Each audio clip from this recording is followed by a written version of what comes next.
Do you remember what it feels like to not be famous? Yeah, way back in the day. I've been famous for some time, but yes, I remember what that's like. And so I love that you asked that, because it reminds me of something that people always ask me. They say, do you ever get tired of it? Tired of you can't go out, everything is back door, through the kitchen, through you know, nothing is in through the front door, hotels, it doesn't matter. Everything is a setup, everything is, you gotta call ahead, and you can't go anywhere. Like malls and walks, that's not my cards anymore. And they said, do you get tired of that? And I went, no, never. And it's true, because the alternative to that is going back to those days that you just brought up, where I wasn't famous and no one cared. No one gave a shit. Not that my thought was, oh, I want people to care. Right. It's just at that time, that reminds me of a time where things were hard and I didn't have any money, and I don't want to go back to that. Flea market Rolexes. Flea market, brother. But so I will never complain about fame.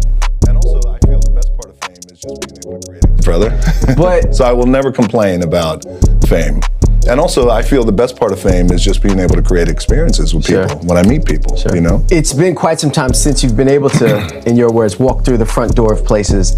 When's the last time you've been on like a regular commercial plane, like a regular airline flight?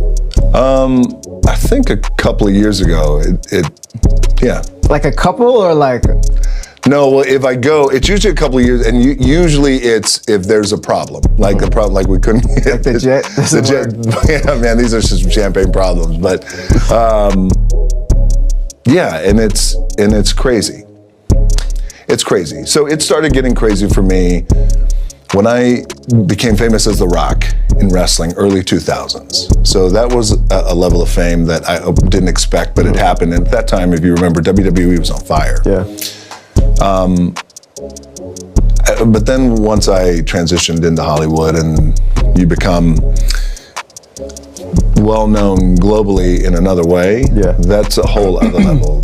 So airports and airplanes just don't mesh well. No, by the way, so what would happen is I get on the planes and I get on last. If it's a commercial flight, I'd sit down. What I'd like to do is I'd buy the seat next to me, so there's nobody next to me.